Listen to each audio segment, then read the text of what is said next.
ನಮಸ್ಕಾರ ಸ್ನೇಹಿತರೆ, ಇದೀಗ ತಾನೇ ಬಂದ ಮುಖ್ಯವಾದ ಮಾಹಿತಿಗಳು. ಎಲ್ಲಾ ಗೃಹಲಕ್ಷ್ಮಿ ಯೋಜನೆ ಫಲಾನುಭವಿಗಳಿಗೆ ಮುಖ್ಯವಾದ ಸೂಚನೆ. ಮುಖ್ಯಮಂತ್ರಿ ಡಿ.ಕೆ. ಶಿವಕುಮಾರ್ ಅವರ ಸಭೆ. ಗೃಹಲಕ್ಷ್ಮಿ ಯೋಜನೆ ಪರಿಷ್ಕರಣೆಗಾಗಿನೇ 20 ಕೋಟಿ ಅನುದಾನ ಮೀಸಲು. 2,000 ರೂಪಾಯಿ ಪಡೆಯಲು ಬಯೋಮೆಟ್ರಿಕ್ ಫೇಸಿಯಲ್ ದೃಢೀಕರಣ ಕಡ್ಡಾಯ. ಏನಿದು ಮಾಹಿತಿ ನೋಡೋಣ.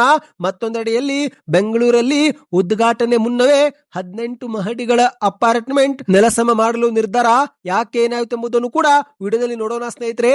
ಮತ್ತೊಂದೆಡೆಯಲ್ಲಿ ಬಿಪಿಎಲ್ ಪಡಿತರ ಚೀಟಿದಾರರಿಗೆ ಸಿಹಿ ಸುದ್ದಿ ಕೊಟ್ಟ ಆಹಾರ ಸಚಿವ ಕೆ.ಎಚ್. ಮುನಿಯಪ್ಪನವರು. ಮತ್ತೊಂದೆಡೆಯಲ್ಲಿ ಅನ್ನಭಾಗ್ಯ ಅಕ್ಕಿ ಕಾಳಸಂತೆಯಲ್ಲಿ ಮಾರಾಟಕ್ಕೆ ಬ್ರೇಕ್ ಹಾಕಲು ಮಾಸ್ಟರ್ ಪ್ಲಾನ್ ಮಾಡಲಾಗಿದೆ. ಯಾವುದೇ ಬಿಪಿಎಲ್ ಕಾರ್ಡ್ ರದ್ದು ಇಲ್ಲ ಎಂದು ಕೆ.ಎಚ್. ಮುನಿಯಪ್ಪನವರ ಹೇಳಿಕೆ. ಎಪಿಎಲ್ ಪಡಿತರ ಚೀಟಿದಾರರಿಗೂ ಒಂದು ಸಿಹಿ ಸುದ್ದಿ ಕೊಟ್ಟಿದ್ದಾರೆ. ಏನು ಎಂಬುದನ್ನು ನೋಡೋಣ. ಮತ್ತೊಂದೆಡೆಯಲ್ಲಿ ಸಿನಿಮಾ ಟಾಕೀಸ್ ಬಳಿ ಬ್ಲಾಕ್ ಟಿಕೆಟ್ ಮಾರುತ್ತಿದ್ದವರೆಲ್ಲ ಬಿಜೆಪಿ ನಾಯಕರಾಗಿಬಿಟ್ಟಿದ್ದಾರೆ ಎಂದು ಬಿ.ಕೆ. ಹರಿಪ್ರಸಾದ್ ಅವರು ಬಿಜೆಪಿ ನಾಯಕರ ವಿರುದ್ಧವೇ ವಾಗ್ದಾಳಿ ಮಾಡಿದ್ದಾರೆ. ಮೊಟ್ಟೆ ಎಸೆತ ಪ್ರಕರಣಕ್ಕೆ ಬಿಜೆಪಿಯವರಿಗೆ ತಿರುಗೇಟು. ಎಲ್ಲ ಸುದ್ದಿಗಳನ್ನು ಡೀಟೇಲ್ ಆಗಿ ನೋಡೋಕ್ಕೂ ಮೊದಲು ನೀವು ನಮ್ಮ ಚಾನಲ್ಗೆ ಮೊದಲು ಬಾರಿ ಭೇಟಿ ಕೊಡ್ತಾ ಇದ್ರೆ ದಯವಿಟ್ಟು ಸುದ್ದಿ ಸಮಯ ಯೂಟ್ಯೂಬ್ ಚಾನಲ್ಗೆ ಸಬ್ಸ್ಕ್ರೈಬ್ ಆಗಿ ಪಕ್ಕದಲ್ಲಿ ಕಾಣಿಸುವ ಗಂಟೆ ಕೂಡ ಒತ್ತಿದ್ರೆ ರಾಜ್ಯದ ಮಾಹಿತಿಗಳು ನಿಮಗೆ ಮೊದಲು ಸಿಗುತ್ತವೆ.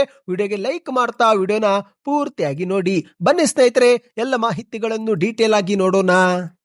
ನೀವು ಕೂಡ ಗೃಹಲಕ್ಷ್ಮಿ ಯೋಜನೆ ಫಲಾನುಭವಿಗಳಾಗಿದ್ರೆ ನಿಮ್ಮ ಬ್ಯಾಂಕ್ ಖಾತೆಗೆ ಜುಲೈ ತಿಂಗಳಲ್ಲಿ 2,000 ರೂಪಾಯಿ ಜಮಾವಾಯ್ತಾ ಕಮೆಂಟ್ ಮಾಡಿ. ಯಾಕಂದ್ರೆ ಜುಲೈ 16ಕ್ಕೆ 2,400 ಕೋಟಿ ರೂಪಾಯಿ ಹಣವನ್ನು ಸರ್ಕಾರ ಬಿಡುಗಡೆ ಮಾಡಿದೆ. ಹೌದು, ಮೇ ತಿಂಗಳವರೆಗಿನ ಕಂತನ್ನ ಕ್ಲಿಯರ್ ಮಾಡಿದ್ದೇವೆ ಎಂದು ಗ್ಯಾರಂಟಿ ಯೋಜನೆಗಳ ಪ್ರಾಧಿಕಾರದ ಅಧ್ಯಕ್ಷಕ ದಿನೇಶ್ ಗುಳಿಗೋಡ್ ಅವರು ಮಾಹಿತಿ ಕೊಟ್ಟಿದ್ದಾರೆ. ಈ ಬಾರಿ ರಾಜ್ಯದ 1,20,00,000 ಫಲಾನುಭವಿಗಳ ಬ್ಯಾಂಕ್ ಖಾತೆಗೆ 2,400 ಕೋಟಿ ರೂಪಾಯಿ ಹಣ ವರ್ಗಾವಣೆ ಮಾಡಲಾಗಿದ್ದು ಹಂತ ಹಂತವಾಗಿ ಎಲ್ಲರಿಗೂ ಜಮಾ ಆಗುತ್ತೆ ಎಂದು ಮಾಹಿತಿ ಕೊಟ್ಟಿದ್ದಾರೆ. ಹೌದು ಸ್ನೇಹಿತರೆ, ಈಗಾಗಲೇ ಕೆಲ ಜಿಲ್ಲೆ ಫಲಾನುಭವಿಗಳಿಗೆ 2,000 ರೂಪಾಯಿ ಜಮಾ ಆಗ್ತಾ ಇದೆ. ಈಗಾಗಲೇ ನಮಗೆ ಕೆಲವರು ಕಮೆಂಟ್ ಮಾಡಿ ಹಣ ಜಮಾ ಆಗ್ತಿದೆ ಎಂದು ಕೂಡ ಹೇಳ್ತಿದ್ದಾರೆ. ನಿಮಗೆ ಹಣ ಜಮಾ ಆಯ್ತಾ ಅಥವಾ ಜಮಾ ಆಗಿಲ್ವಾ ನೀವು ನಮಗೆ ಕಮೆಂಟ್ ಮಾಡಿ. ಆದರೆ ಸ್ನೇಹಿತರೆ, ಈಗ ಗೃಹಲಕ್ಷ್ಮಿ ಯೋಜನೆ ಫಲಾನುಭವಿಗಳಿಗೆ ಒಂದು ಮುಖ್ಯವಾದ ಸೂಚನೆ. ಹೌದು, ಗೃಹ ಜ್ಯೋತಿ ಯೋಜನೆ ಬೆನ್ನಲ್ಲೇ ಗೃಹಲಕ್ಷ್ಮಿ ಪರಿಷ್ಕರಣೆ ಮಾಡಲು ಸಚಿವ ಸಂಪುಟ ಸಭೆಯಲ್ಲಿ ನಿರ್ಧಾರ ಮಾಡಲಾಗಿದೆ.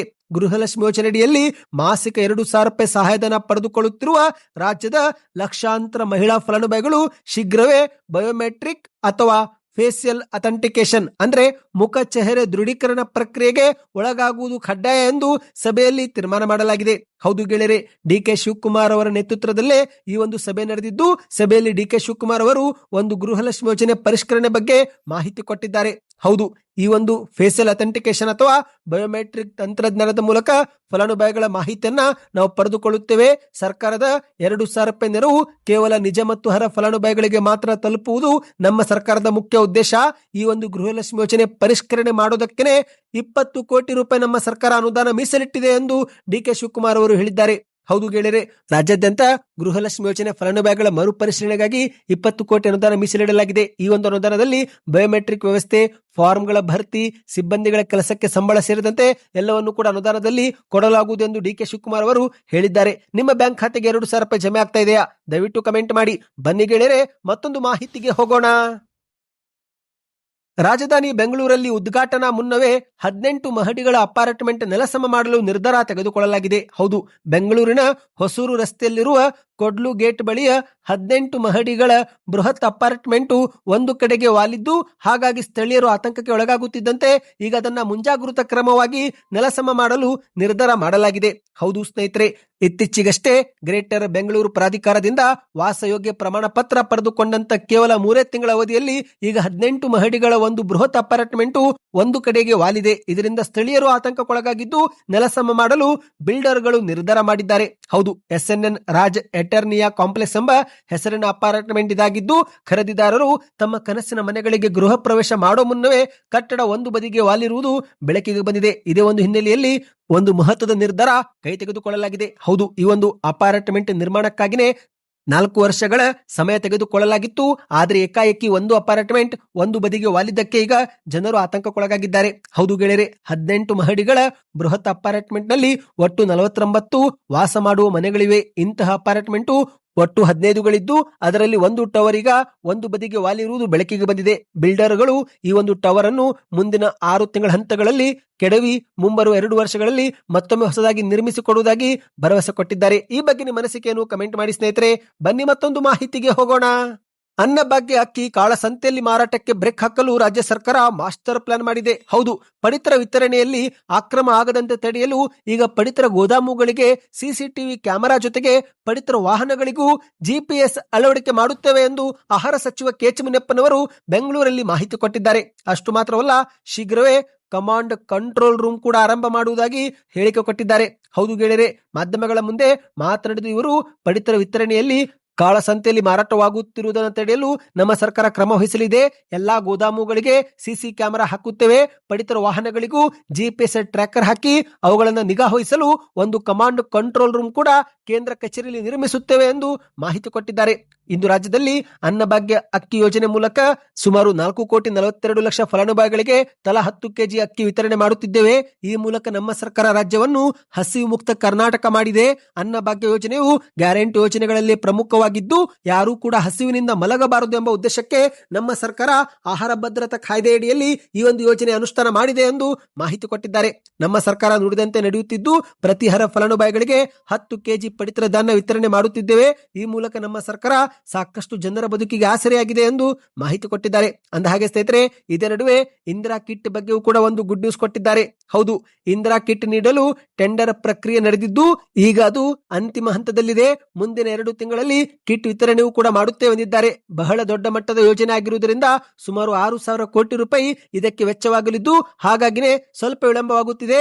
ಆದಷ್ಟು ಬೇಗನೆ ಪ್ರಕ್ರಿಯೆ ಮುಗಿಯುತ್ತೆ ಎಂದು ಕೂಡ ಮಾಹಿತಿ ಕೊಟ್ಟಿದ್ದಾರೆ. ಇನ್ನು ಇದೇ ನಡುವೆ ಸ್ನೇಹಿತರೆ, ರಾಜ್ಯದಲ್ಲಿ ಹಿಂದೆ ಮುಂದೆ ನೋಡದೆ ಬಿಪಿಎಲ್ ಕಾರ್ಡ್ ರದ್ದು ಮಾಡಲಾಗುತ್ತಿದೆ ಎಂದು ಕೇಳಿ ಬಂದಿರುವ ಸಾರ್ವಜನಿಕರ ಆಕ್ರೋಶಕ್ಕೆ ಮಾಧ್ಯಮಗಳ ಮುಂದೆ ಆಹಾರ ಸಚಿವರು ತೀಕ್ಷ್ಣವಾಗಿ ಪ್ರತಿಕ್ರಿಯೆ ಕೊಟ್ಟಿದ್ದಾರೆ. ನೋಡ್ರಿ, ಕೇಂದ್ರ ಸರ್ಕಾರವೇ ಆಧಾರ್ ಕಾರ್ಡ್ ಮ್ಯಾಪಿಂಗ್ ಮಾಡುವ ಮೂಲಕ ಪತ್ತೆ ಹಚ್ಚಿರುವ 7,70,000 ಅಕ್ರಮ ಪಡಿತರ ಚೀಟಿಯನ್ನು ನಾವು ರದ್ದು ಮಾಡುತ್ತಿದ್ದೇವೆ.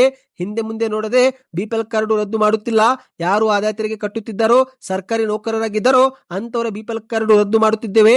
ಬಡತನ ರೇಖೆಗಿಂತ ಮೇಲಿದ್ದವರ ಬಿಪಿಎಲ್ ಕಾರ್ಡ್ ಅನ್ನು ರದ್ದು ಮಾಡಿ ಎಪಿಎಲ್ ಕಾರ್ಡ್ಗೆ ವರ್ಗಾಯಿಸುತ್ತಿದ್ದೇವೆ. ಇನ್ನು ಒಂದು ವೇಳೆ ಹರ ಕುಟುಂಬದ ಬಿಪಿಎಲ್ ಕಾರ್ಡ್ ತಾಂತ್ರಿಕ ದೋಷದಿಂದ ತಪ್ಪಾಗಿ ಎಪಿಎಲ್ ಕಾರ್ಡ್ಗೆ ಸೇರಿದ್ರೆ ಅವರು ಕೂಡಲೇ ಆಹಾರ ಇಲಾಖೆಗೆ ಆಕ್ಷೇಪಣೆ ಸಲ್ಲಿಕೆ ಮಾಡಬೇಕು. 24 ಗಂಟೆ ಒಳಗೆ ಮರುಪರಿಶೀಲಿಸಿ ಮೊದಲಿನಂತೆ ಮತ್ತೆ ಬಿಪಿಎಲ್ ಸೌಲಭ್ಯ ಕೊಡುತ್ತೇವೆ ಎಂದು ಮಾಧ್ಯಮಗಳ ಮುಂದೆ ಹೇಳಿದ್ದಾರೆ. ಸ್ನೇಹಿತರೆ, ಬನ್ನಿದೀಗ ಕೊನೆಯ ಮಾಹಿತಿಗೆ ಹೋಗೋಣ.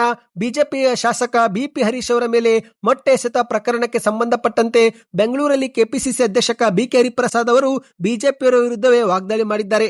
ಮೊಟ್ಟೆ ಎಸೆಯುವ ಸಂಸ್ಕೃತಿ ಯಾರು ಆರಂಭ ಮಾಡಿದ್ದು ಗೊತ್ತಿದೆಯಾ ಎಂದು ಮಾಧ್ಯಮಗಳ ಮುಂದೆ ಪ್ರಶ್ನೆ ಮಾಡಿದ್ದಾರೆ. ಸಿನಿಮಾ ಟಾಕೀಸ್ ಬಳಿ ಬ್ಲಾಕ್ ಟಿಕೆಟ್ ಮಾರುತ್ತಿದ್ದವರೆಲ್ಲ ಬಿಜೆಪಿ ನಾಯಕರಾಗಿದ್ದಾರೆ ಎಂದು ಬಿಕೆ ಹರಿಪ್ರಸಾದ್ ಅವರು ತೀವ್ರವಾಗಿ ವಾಗ್ದಾಳಿ ಮಾಡಿದ್ದಾರೆ.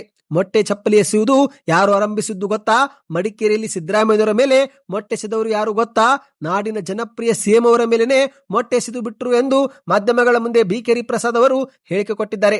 ಮತ್ತೆ ಮುಂದುವರೆದು ಮಾತನಾಡಿ, ಇತ್ತೀಚೆಗೆ ಕಾಂಗ್ರೆಸ್ ಶಾಸಕ ಪ್ರದೀಪ್ ಈಶ್ವರ್ ಅವರ ಮೇಲೂ ಕೂಡ ಚಪ್ಪಲಿ ಎಸೆಯಲಾಗಿದೆ. ಅದನ್ನು ಎಸೆದವರು ಯಾರು? ಈ ಒಂದು ಹಿಂದೆ HMT ಕಾರ್ಖಾನೆ ಬಳಿ ಚಿತ್ರಮಂದಿರ ಇತ್ತು. ಅಲ್ಲಿ ಬ್ಲಾಕ್ ಟಿಕೆಟ್ ಮಾರುತ್ತಿದ್ದವರೆಲ್ಲ ಇವತ್ತು ಬಿಜೆಪಿ ನಾಯಕರಾಗಿದ್ದಾರೆ. ಬಿಜೆಪಿ ನಾಯಕರಿಗೆ ಬುದ್ಧಿ ಭ್ರಮೆ ಆಗಿದೆ ಎನ್ನುವುದರಲ್ಲಿ ಸಂದೇಹವೇ ಇಲ್ಲ ಎಂದು ಬಿಕೆ ಹರಿಪ್ರಸಾದ್ ಅವರು ತಿರುಗೇಟು ಕೊಟ್ಟಿದ್ದಾರೆ. ಮತ್ತೆ ಮುಂದುವರೆದು ಮಾತನಾಡಿದವರು, ಇಂದು ನಾವು ಕಾಂಗ್ರೆಸ್ ಪಕ್ಷದ ಜಾಗದಲ್ಲೇ ಕಚೇರಿ ಕಟ್ಟುತ್ತಿದ್ದೇವೆ. ಆದರೆ ಬಿಜೆಪಿಯವರ ರೀತಿ ವಿದ್ಯಾಸಂಸ್ಥೆಗೆ ಜಾಗ ತೆಗೆದುಕೊಂಡು ದಮ್ ಬಿರಿಯಾನಿ ಹೋಟೆಲ್ ಓಪನ್ ಮಾಡುತ್ತಿಲ್ಲ. ಇನ್ನು ರಾಹುಲ್ ಗಾಂಧಿ ಅವರು ವಿದೇಶಕ್ಕೆ ಹೋದ್ರೆ ವಿಶ್ವವಿದ್ಯಾಲಯಗಳಿಗೆ ಭೇಟಿ ಕೊಟ್ಟು ಭಾಷಣ ಮಾಡ್ತಾರೆ. ಮೋದಿ ಅವರು ವಿದೇಶಕ್ಕೆ ಹೋದಾಗ ಯಾವ ವಿಶ್ವವಿದ್ಯಾಲಯಕ್ಕೆ ಭೇಟಿ ಕೊಟ್ಟಿದ್ದಾರೆ ಎಂದು ಪ್ರಶ್ನೆ ಮಾಡಿದ್ದಾರೆ. ನಮಗೆ ತುಕಡಿ ಗ್ಯಾಂಗ್ ಎನ್ನುವುದಕ್ಕೆ ಬಿಜೆಪಿಯವರಿಗೆ ನೈತಿಕತೆ ಇದೆಯಾ ಎಂದು ಬಿಕೆ ಹರಿಪ್ರಸಾದ್ ಅವರು ವಾಗ್ದಾಳಿ ಮಾಡಿದ್ದಾರೆ. ಸದ್ಯಕ್ಕೆ ಎಷ್ಟೇ ಸ್ನೇಹಿತರೆ, ಮಾಹಿತಿ ಕೊನೆವರೆಗೂ ನೋಡಿದ್ರೆ ಹಾಗೇನೆ ವಿಡಿಯೋಗೆ ಲೈಕ್ ಮಾಡಿ. ಇದೇ ರೀತಿ ಮಾಹಿತಿ ಮತ್ತೆ ಪಡೆದುಕೊಳ್ಳಲು ನಮ್ಮ ಚಾನಲ್ಗೆ ಸಬ್ಸ್ಕ್ರೈಬ್ ಮಾಡಿ, ಪಕ್ಕದಲ್ಲಿ ಕಾಣಿಸುವ ಗಂಟೆ ಕೂಡ ಒತ್ತಿ.